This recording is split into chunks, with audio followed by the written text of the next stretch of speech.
Alhamdulillah hamdan katsira wa salawatullahi wa salamuhu ala al-habibil mustafa war rasulil mujtaba wa ala alihi wa sahbihi wa man ihtada. Amma ba'd. Masih dalam suasana beridul fitri pada hari ini, saudaraku kaum muslimin yang kami cintai karena Allah Azza wa Jal, jangan terlalu terlena dan tenggelam dalam euforia hari raya beridul fitri. Saudaraku, kehidupan kita terus berlanjut menuju gerbang kematian kita. Kita tidak tahu siapa yang akan berlanjut setelah hari ini dan siapa yang Allah berhentikan nafasnya hari ini. Saya tidak ingin mengajak Anda bersedih dalam suasana yang mestinya kita bergembira. Tetapi sebagai muslim yang menyayangi sesama muslim, saudaranya yang dia cintai karena Allah Azza wa Jal, patut kami ingatkan diri kami dan keluarga besar kami, kaum muslimin seluruhnya, bahwasanya Nabi kita Muhammad sallallahu alaihi wasallam telah bersabda, khairul a'mali adwamuha wa in qalla. Amal yang terbaik adalah yang paling langgeng, continuously, berlanjut terus, meskipun sedikit-sedikit. Kita sudah merasakan betapa nikmatnya berpuasa. Berpuasa sudah bukan lagi menjadi beban bagi kita selama bulan Ramadan. Bahkan anak-anak kita yang masih kecil, dengan latihan dari hari ke hari, yang semula hanya sampai zuhur, kemudian naik sampai asar, sampai kemudian di 10 terakhir, banyak di antara anak kita yang sudah merasa enjoy, sudah merasa nyaman berpuasa. Maka apa setelah Ramadan? Mari berpuasa kembali. Hari ini kita beridul fitri. Tidak boleh berpuasa. Haram untuk berpuasa hari ini. Tetapi mulai besok, tanggal 2 Syawal, maka ingat sabda Nabi sallallahu alaihi wasallam, man shama ramadhana thumma atba'ahu sittan min Syawal kana kasiyamid dahr. Kata Nabi alaihi salatu wassalam, barang siapa yang telah berpuasa Ramadan, kemudian ada jeda. Setelah jeda 1 hari Idul Fitri, atau jeda beberapa hari berikutnya, masih dalam bulan Syawal, dia lanjutkan dengan berpuasa 6 hari selama bulan Syawal, maka nilainya sama dengan telah berpuasa sepanjang tahun. Allahu Akbar. Allahu Akbar. Allahu Akbar walillahil hamd. Segala puji milik Allah dan dialah yang maha besar. Kebesaran Allah Azza wa Jalla terasa lewat hadis ini, ikhwas sekalian. Betapa tidak. Hanya Allah Subhanahu wa ta'ala yang mampu memberikan balasan sebesar ini. Kita bekerja selama 1 bulan dalam bentuk puasa. Allah Subhanahu wa ta'ala berikan ganjarannya sama dengan telah berpuasa 10 bulan full. 1 bulan sama dengan 10 bulan. Lalu dilanjutkan di bulan Syawal dengan 6 hari berpuasa. 6 hari kali 10 sama dengan 60 hari. 60 hari sama dengan 2 bulan.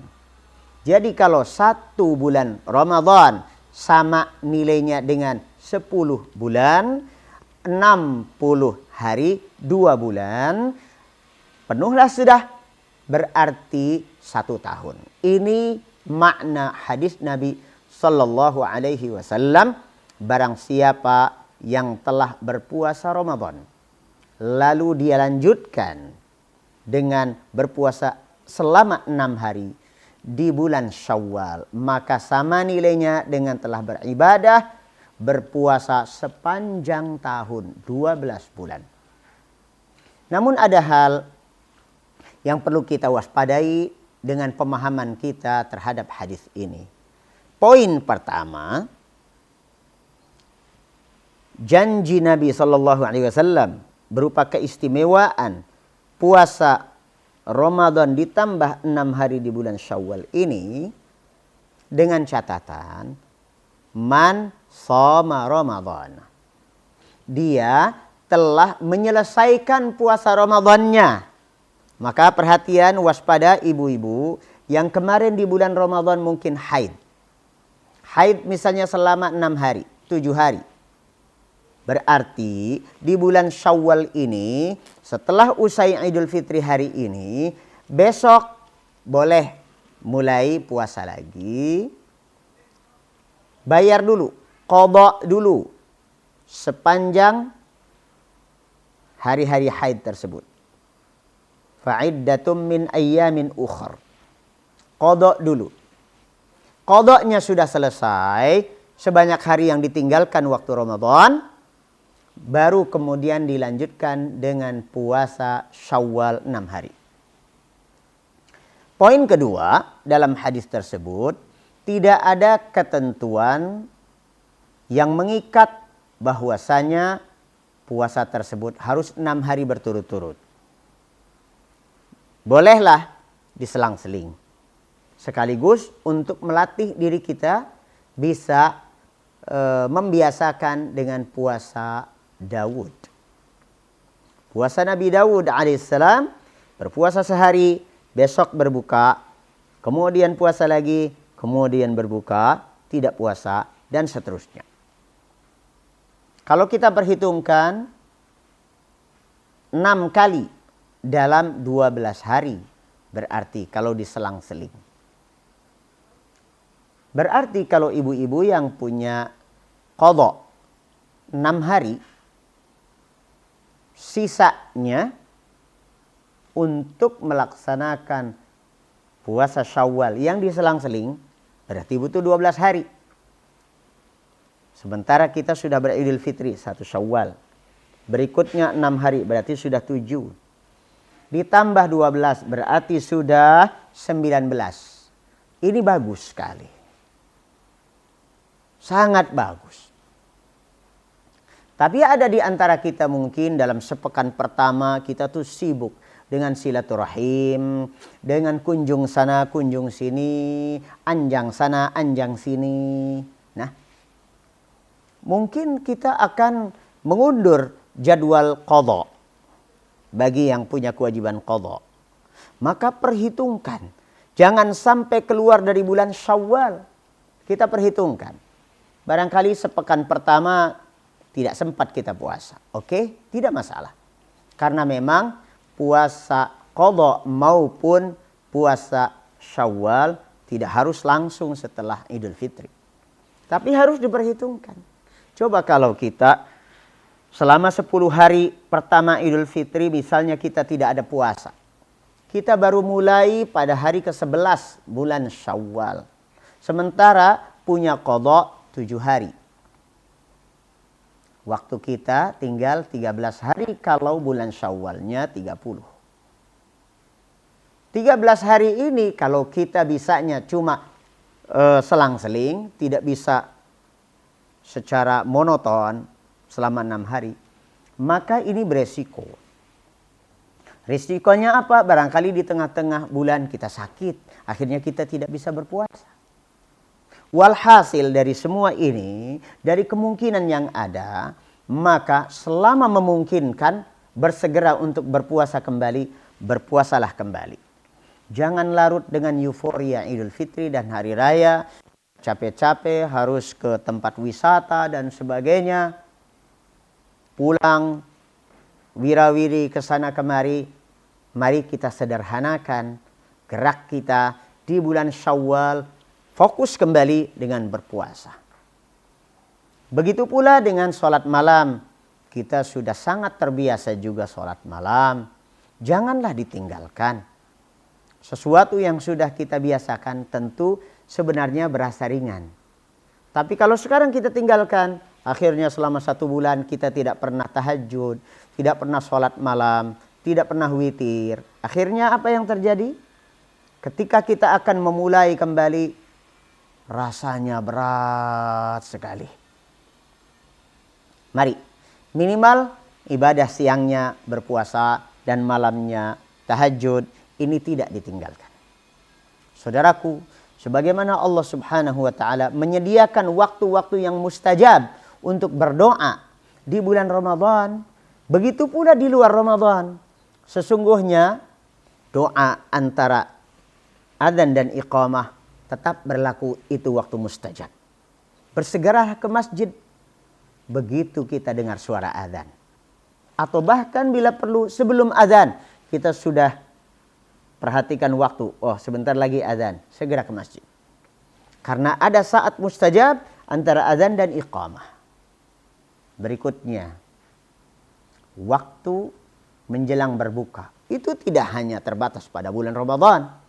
Kalau kita berpuasa di luar Ramadan pun ada waktu mustajab untuk berdoa. Doa menjelang berbuka. Begitu juga saat kita santap sahur. Nah, saudaraku kaum muslimin, manfaatkan. Di setiap malam, bukan hanya di bulan Ramadan. Sepertiga akhir malam, Allah Subhanahu wa taala turun ke langit dunia memberikan tawaran spesial. Siapa yang mau berdoa? Aku kabulkan. Siapa yang mau minta? Aku kasih. Siapa yang mau minta ampun kepadaku? Kata Allah Azza wa Jalla, aku ampuni. Itu berlaku di luar bulan Ramadan sekalipun di sepertiga akhir malam. Maka jangan tinggalkan tahajud kita, kebiasaan yang sudah bagus. Begitu pula baca Al-Quran. Allah Subhanahu wa ta'ala siapkan pahala untuk per 1 hurufnya. Pahala 10 kebaikan. Allahu Akbar. Dan itu bukan hanya di bulan Ramadan, di luar Ramadan pun. Maka lanjutkan kebiasaan baca Al-Quran. Jangan hanya di Ramadan. Jangan Ramadan untuk baca Al-Quran. Begitu lepas Ramadan yang dibaca Quran. Ya, sangat beda jauh antara Quran dan Quran. Saudaraku kaum muslimin, banyak kebaikan yang sebenarnya pahalanya sangat besar, bukan hanya ketika Ramadan. Semoga Allah Subhanahu wa taala jadikan kita orang-orang yang diberi hidayatut taufik, mampu untuk memanfaatkan setiap momen, kesempatan dan semua potensi kita sampai kita diwafatkan oleh Allah Subhanahu wa taala. Assalamualaikum warahmatullahi wabarakatuh.